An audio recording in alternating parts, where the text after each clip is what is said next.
সিং আগরতলা থেকে দিল্লি পর্যন্ত পদযাত্রা খাইবানি মূল উদ্দেশ্য হিসাবে তিনি নাহারপুর ভারতবর্ষ নিয়ে প্রধানমন্ত্রী নির্ধারিত দাবি জানান তিনি অ্যাকর্ড রোম তাবুক নাইজাকে ডাইরেক্ট ফান্ডিং কাঙ্গে ইন্ডিয়া যিনি গ্রেটার টিপ্রালেন বুকরু মান্নাই সমস্ত কাবিনত লাঙ্গে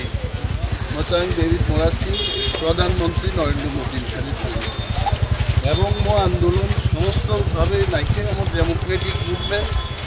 অমপূর্ণ জাতি পুরো ধর্মनि বিরুদ্ধে এই প্রাসাদক ভাঙনানি বাগে ডেভিড মোরাসি মই আপনি শেখাব এবং आं एकदम अहानि बरफनि डेविड मोरासिंनि मत सभाव आंनि सापर्ट दङ এবং आंनि प्रार्थना दंनाय चिनि फोथानि गभर्नर डेविड मोरासिं पदयात्रा खालाय दिल्लीआव थांनि प्रधानमन्त्री थांनिबो सावरि मानसिं